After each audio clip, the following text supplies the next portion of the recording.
નમસ્કાર મિત્રો, સ્વાગત છે તમારું અમારી ચેનલ પર એક નવા વિડીયોમાં। મિત્રો, 25 જુલાઈથી 23 ઓગસ્ટ સુધીના આ પવિત્ર શ્રાવણ માસમાં ખાસ કરીને સુહાગન મહિલાઓએ, પુરુષોએ આ 5 કામ ક્યારેય નહીં કરવા જોઈએ। મિત્રો, ઘરમાં ગરીબી અને કંગાળી આવી જશે। મિત્રો, આ મહિનો ભોલેનાથને સમર્પિત છે અને આ વર્ષનો શ્રાવણ તો ખૂબ જ ખાસ છે। પૂરા 175 વર્ષ પછી આવા દુર્લભ ગ્રહ યોગમાં આવ્યા છે। મિત્રો, આ પાવન મહિનામાં જો તમારાથી કોઈ નાની સરખી પણ ભૂલ થઈ ગઈ તો તેનું દુષ્પરિણામ 100 ગણું ભોગવવું પડશે। મિત્રો, પછી ભલે તે સ્ત્રી, પુરુષ કે બાળક હોય, શ્રાવણમાં કેટલાક એવા કામ જે ભૂલથી પણ ન કરવા જોઈએ। મિત્રો, જ્યારે ભોલે બાબા નારાજ થઈ જાય ત્યારે જીવનમાં અડચણો, દુઃખ અને દરિદ્રતા દસ્તક દેવા લાગે છે। ખાસ કરીને સુહાગન મહિલાઓ સાવધાન રહે, કારણ કે શ્રાવણ શિવ પાર્વતીના મિલનનો સમય છે। જો આ મહિનામાં આસ્થામાં ચૂક થઈ તો મિત્રો પૂરા પરિવાર પર પડી શકે છે એની અસર। તેથી મિત્રો, આ પવિત્ર મહિનામાં દરેક કામ સમજી વિચારીને જ કરવા જોઈએ। મિત્રો, આ વખતે શ્રાવણમાં બસ એક જ સંકલ્પ લ્યો, કોઈ ભૂલ ન થાય, જેથી શિવ કૃપા બની રહે। મિત્રો, જો તમે પણ ઈચ્છો કે માતા લક્ષ્મીના આશીર્વાદ તમારા પર સદૈવ બન્યા રહે તો આ વિડીયોને લાઇક કરી ચેનલને સબસ્ક્રાઈબ કરી દેજો। મિત્રો, કમેન્ટ બોક્સમાં હર હર મહાદેવ લખી દેજો। શ્રાવણ મહિનો આમ તો ભગવાન શિવને પ્રિય છે, પરંતુ આ મહિનામાં ફક્ત પૂજાપાઠ જ નહીં, પરંતુ ખાવા પીવાના પણ કેટલાક નિયમો છે, એની અસર ભારે ખૂબ જ પડી શકે છે। તો મિત્રો, શાસ્ત્રોમાં સ્પષ્ટ લખ્યું છે, જો આ મહિનામાં કોઈ નિષેધ કરેલા ભોજનને ભૂલથી પણ ગ્રહણ કરે તો મિત્રો નરકનો સામનો કરવો પડી શકે છે। જેનું સેવન જો શ્રાવણમાં કરવામાં આવે તો ભાગ્ય પલટાઈ જાય। મિત્રો, જીવનમાં અચાનક ખુશીઓની વર્ષા થવા લાગે અને જે વસ્તુ માટે વર્ષોથી તરસતા હોય તો તે મનચાહું વરદાન બનીને જીવનમાં ઉતરી આવે છે। જો કોઈ ઉપાય છૂટી ગયો હોય, નિયમ સમજાઈ ન આવ્યો હોય તો લાભની જગ્યાએ નુકસાન પણ થઈ શકે। હવે વાત કરીએ કે 2025 શ્રાવણની આ વખતે મિત્રો શુભ આરંભ 25 જુલાઈ થઈ ગયો છે અને સમાપન 23 ઓગસ્ટના રોજ થશે। મિત્રો, કયા દિવસે કયું વ્રત છે, જરૂરી વાત કે વ્રતમાં શું ખાવું જોઈએ, કઈ વસ્તુઓ ભૂલથી ન કરવી, તો આ બધા સવાલોના જવાબ તમને આ વિડીયોમાં મળવાના છે। મિત્રો, તમે શ્રાવણમાં સાચા મનથી કરી લીધો તો તમારા જીવનની વર્ષો જૂની પરેશાની ભોલેનાથ કરી દેશે। શ્રાવણ આવે તો વરસાદના ટીપા ફક્ત માટીને જ નહીં ભીંજવે, મનને પણ ભીંજવી દે છે। પક્ષીઓનું કલરવ જાણે કોઈ ભજન બની જાય, પૂરું વાતાવરણ શિવમય થઈ જાય છે। શ્રાવણ ભોલે બાબાના પ્રેમ અને આશીર્વાદનો સૌથી ખાસ મહત્વનો મહિનો છે। મિત્રો, શિવના રંગમાં રંગી દે, હરિયાળી લહેરાવે, ધરતી ઝગમગાય, દરેક વસ્તુ જાણે એકબીજાને કંઈક કહેવા લાગે, એક મધુર સંવાદની જેમ। આવા મોસમમાં શિવ ભક્તોનો ઉત્સાહ પણ 7મા આસમાને પહોંચી જાય છે, કારણ કે મિત્રો આ તો સમય એ છે કે જ્યારે મનાવવામાં આવે ભગવાન શિવ સ્વયં ધરતી પર આવીને પોતાના ભક્તોના ઘરમાં વાસ કરે છે। શ્રાવણનો દરેક દિવસ શુભ હોય છે, પરંતુ સોમવારની વાત કંઈક અલગ જ હોય।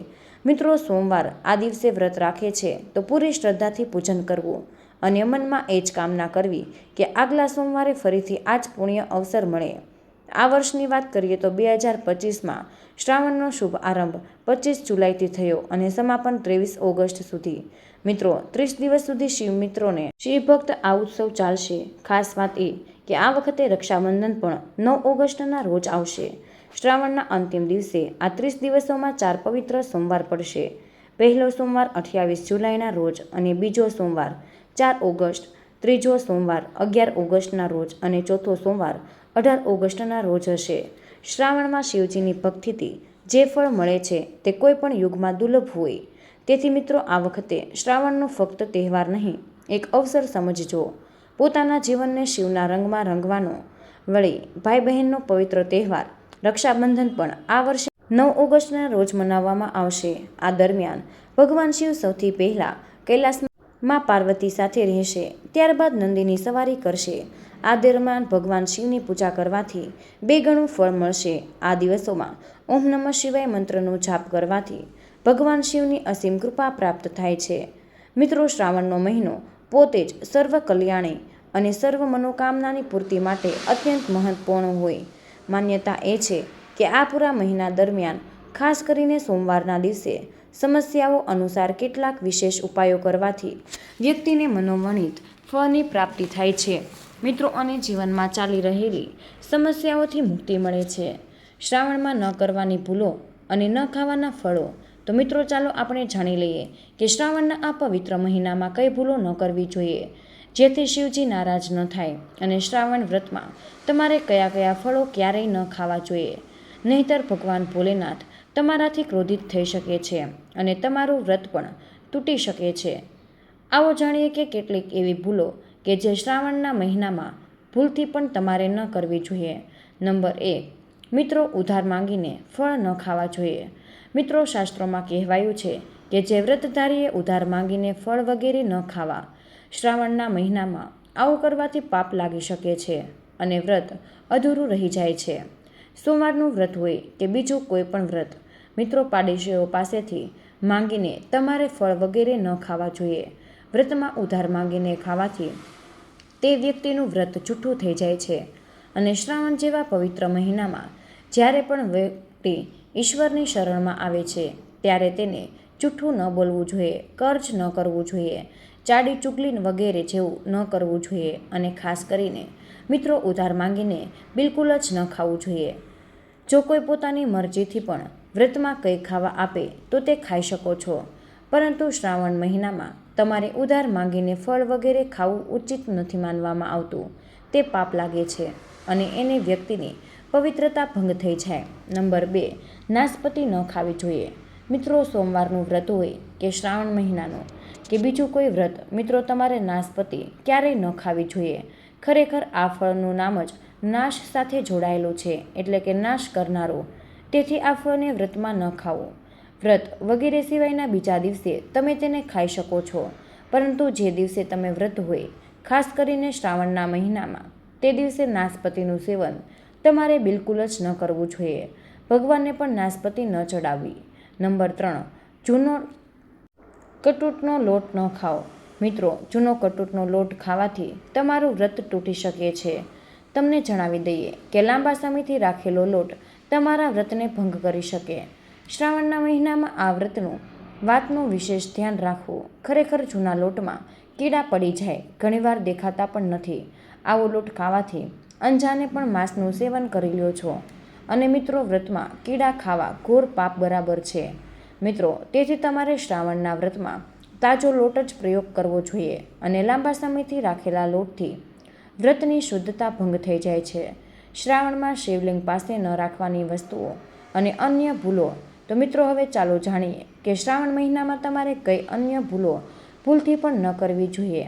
મિત્રો શ્રાવણ મહિનો ખૂબ જ પવિત્ર મહિનો માનવામાં આવ્યો છે, એટલા માટે આ 5 વસ્તુઓને તમારે ભગવાન શંકર પાસે ક્યારેય ન રાખવી જોઈએ. મિત્રો તો ચાલો જાણીએ. નંબર 1, ચંપલ જૂતા પહેરીને તમારે ન જવું જોઈએ. તો જ્યાં શિવલિંગ કે મહાદેવની કોઈ પણ પ્રતિમા રાખેલી હોય ત્યાં ભૂલથી પણ ચંપલ જૂતા પહેરી ન જવું જોઈએ. જરા વિચારો, જ્યારે તમારા રૂમમાં કોઈ ચપ્પલ પહેરીને આવે તો તમને કેવું લાગે છે? તેવી જ રીતે શ્રાવણના મહિનામાં જ્યારે તમે મંદિરમાં જૂતા ચપ્પલ લઈને જાઓ છો ત્યારે મહાદેવ પણ નારાજ થઈ શકે અને તમને મળનારું ફળ નષ્ટ થઈ શકે છે. તેથી મંદિરે કે શિવાલયમાં હંમેશા ખુલ્લા પગે જ જવું જોઈએ, કારણ કે ચામડાની ચંપલ અશુદ્ધ માનવામાં આવે છે, જેનાથી દેવશક્તિઓ અપ્રસન્ન થાય. મિત્રો નંબર 2, માસિક ધર્મમાં પૂજા ન કરવી જોઈએ. મિત્રો ઘણીવાર મહિલાઓને માસિક ધર્મ આવે છે અને તેઓ જાણ કર્યા વિના પૂજાપાઠ કરી લે છે, જે શાસ્ત્રોમાં વર્જિત બતાવવામાં આવ્યું છે. શ્રાવણના મહિનામાં ખાસ કરીને મહિલાઓએ આ વાતનું ખાસ ધ્યાન રાખવું જોઈએ. આ સમયે મંદિરમાં પ્રવેશ ન કરવો, શિવલિંગને સ્પર્શ ન કરવી જોઈએ. ઘરના પૂજા ઘરમાં ભગવાનની મૂર્તિને સ્પર્શ કરવો કે તુલસીમાં જળ ચડાવવું પણ વર્જિત છે. મિત્રો જ્યારે દેવી શક્તિઓ આ સ્થિતિમાં ક્રોધિત થાય છે તો ઘરમાં ગરીબી અને દરિદ્રતા આવવા લાગે. તેથી આ ભૂલ ક્યારેય ન કરવી જોઈએ. નંબર 3, શિવલિંગ પર નિયમિત જળ ચડાવવું જોઈએ. શાસ્ત્રોમાં બતાવવામાં આવ્યું છે કે જ્યાં શિવલિંગ હોય ત્યાં બધી જ દેવી શક્તિઓ સક્રિય રહે છે. શ્રાવણના મહિનામાં જો તમે તમારા ઘરમાં શિવલિંગ સ્થાપિત કર્યું છે તો તેના પર દરરોજ જળ અર્પણ કરવું જોઈએ. શિવલિંગમાંથી સતત ઊર્જા નીકળે છે અને જળધારા તેને સંતુલિત કરે છે. ઘણા લોકો ઘરમાં શિવલિંગ તો રાખી લે, પરંતુ અઠવાડિયા સુધી જળ નથી ચડાવતા, જે ગરુડ પુરાણ અનુસાર સારું માનવામાં નથી આવ્યું. જો તમે નિયમિત રૂપે સેવા નથી કરી શકતા તો ઘરમાં શિવલિંગ સ્થાપિત ન કરવી જોઈએ, તો તેના પર વિપરીત પરિણામો થઈ શકે. નંબર 4, તુલસી પાસે શિવલિંગ ન રાખવી. મિત્રો, શાસ્ત્રો અનુસાર તુલસી અને મહાદેવ વચ્ચે વેર બતાવવામાં આવ્યું છે. એટલા માટે શિવલિંગને તુલસીના છોડમાં કે તેની પાસે ક્યારેય ન રાખવું જોઈએ. શ્રાવણના મહિનામાં ઘણા લોકો જાણે શિવલિંગને તુલસીમાં રાખી દે કે તુલસી શિવલિંગ પર ચડાવી દે છે, જે ખૂબ મોટી ભૂલ માનવામાં આવે છે. તેનાથી દેવી દેવતા અપ્રસન્ન થઈ શકે છે અને ઘરમાં સમસ્યાઓ વધી શકે. શિવલિંગ અને તુલસી વચ્ચે યોગ્ય અંતર રહેવું જોઈએ અને તુલસીના પાંદડાને શિવને અર્પણ ન કરવા જોઈએ. નંબર 5, અશુદ્ધ અવસ્થામાં મંદિરમાં પ્રવેશ ન કરવો જોઈએ. મિત્રો, ઘરનું મંદિર હોય કે બહારનું કોઈ પણ મંદિરમાં એવા વ્યક્તિએ પ્રવેશ ન કરવો કે જેણે સ્ત્રી પ્રસંગ એટલે કે સંભોગ કર્યો હોય, જેણે માંસનું સેવન કર્યું હોય. શ્રાવણના મહિનામાં આ વાત વધુ મહત્વપૂર્ણ બની જાય છે. જો તમે શારીરિક રીતે અશુદ્ધ છો તો મંદિરની આસપાસ પણ ન જવું. ઘરના બનેલા મંદિરમાં પણ આવી સ્થિતિમાં કોઈ પણ સાફ કપડું વગેરે નાખી દેવું જોઈએ, જેથી કોઈથી ભૂલથી પણ દર્શન ન થાય.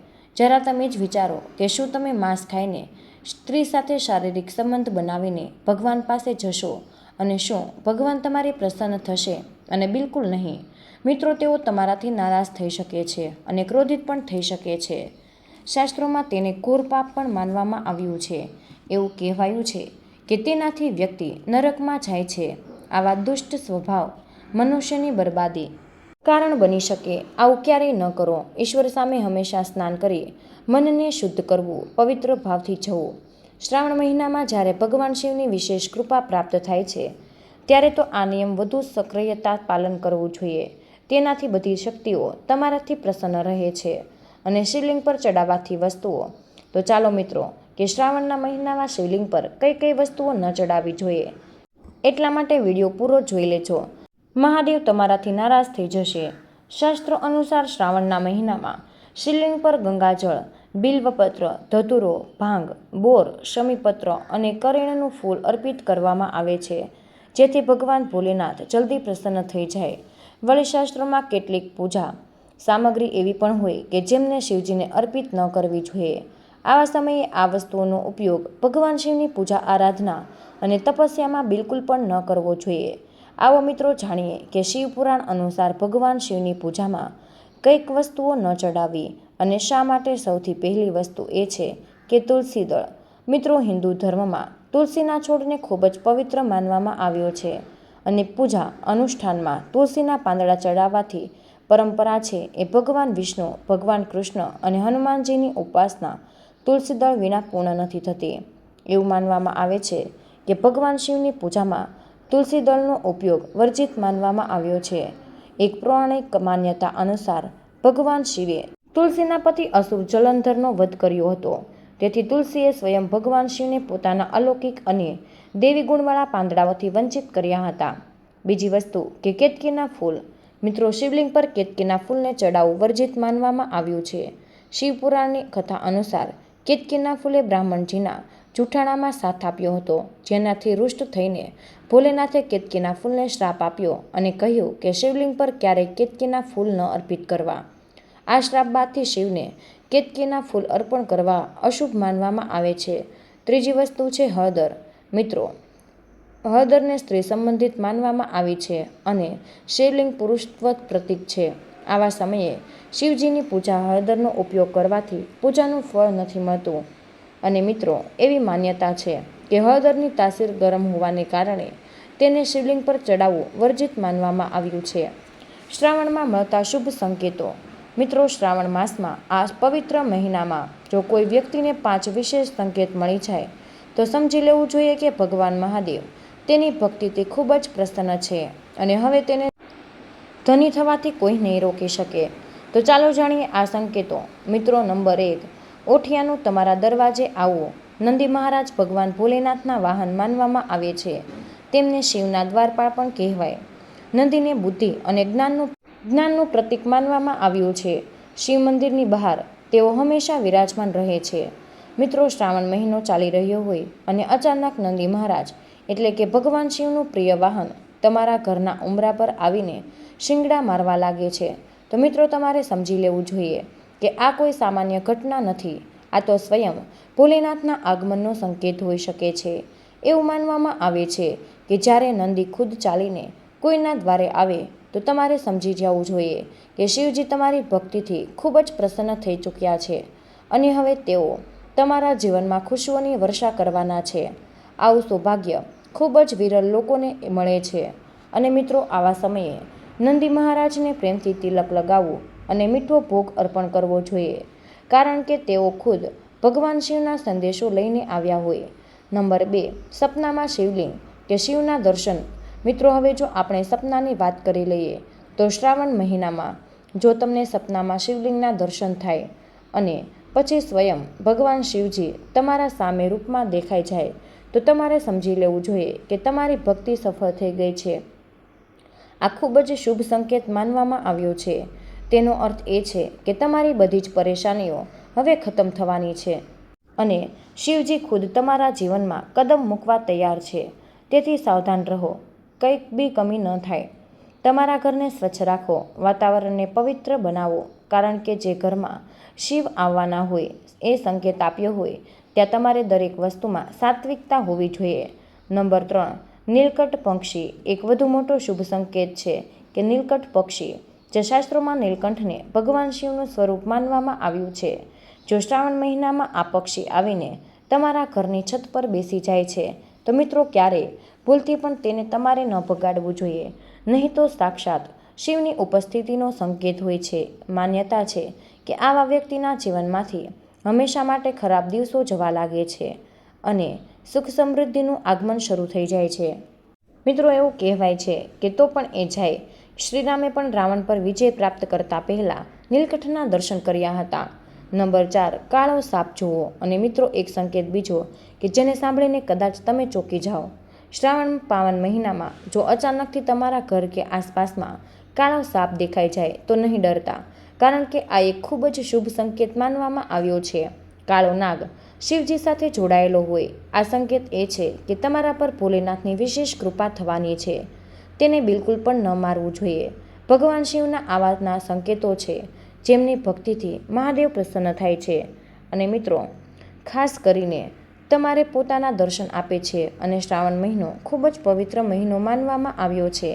આ તે મહિનો છે કે જેમાં ભગવાન શિવ ધરતી પર આવે છે અને તે જ ઘરમાં પોતાનો વાસ બનાવી લે.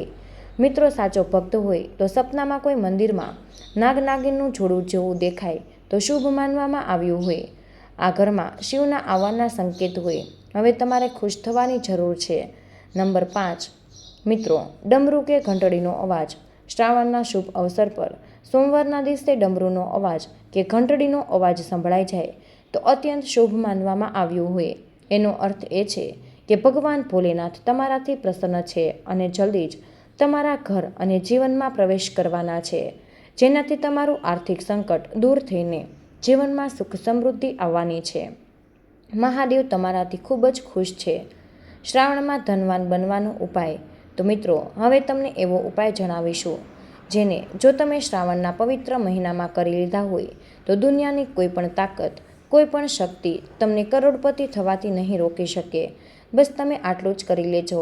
આ ઉપાય મિત્રો શ્રાવણમાં વારંવાર નથી આવતો, એટલે તમારે આ ઉપાય અવશ્ય જ કરવો જોઈએ. આ સમયે ભગવાન શિવ સક્રિય અવસ્થામાં હોય. જે માંગો તે અવશ્ય જ પૂર્ણ થાય.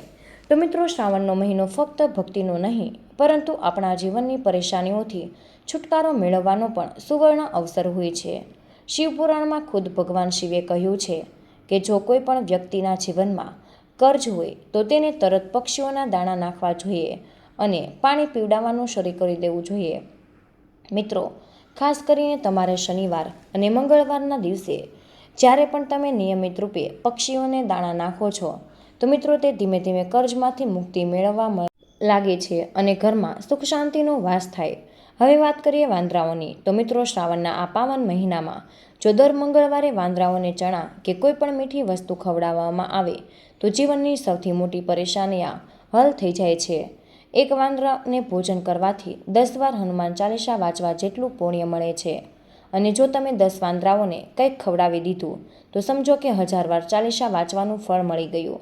બજરંગબલી તેનાથી અત્યંત પ્રસન્ન થાય છે અને તમારા બધા જ કષ્ટ હરી લે છે. ત્રીજો ઉપાય કે કૂતરાઓ માટે કાળભૈરવની સવારી મનાતા કૂતરાઓને જો શ્રાવણ મહિનામાં મીઠા બિસ્કિટ કે રોટલી ખવડાવવામાં આવે તો ફક્ત કર્જમાંથી મુક્તિ નથી મળતી, પરંતુ ઘરની નકારાત્મક ઉર્જા, લડાઈ ઝઘડા દૂર થઈ જાય છે.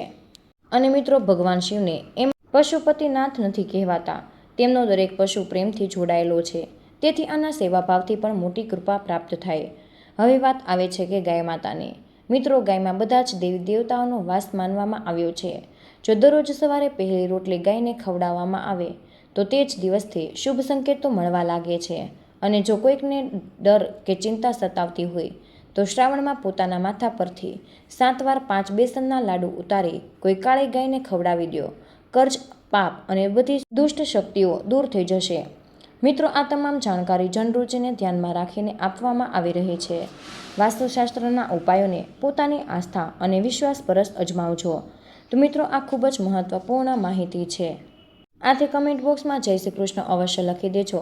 તમને વિનંતી છે કે જો તમે હજુ સુધી વિડીયોને લાઇક ન કર્યો હોય તો વિડીયોને લાઇક કરી ચેનલને સબસ્ક્રાઈબ જરૂર કરજો. અને કમેન્ટ બોક્સમાં તમે કયા શહેરમાંથી સાંભળી રહ્યા છો તે જરૂર જણાવજો. તમારો ખૂબ ખૂબ આભાર. ધન્યવાદ.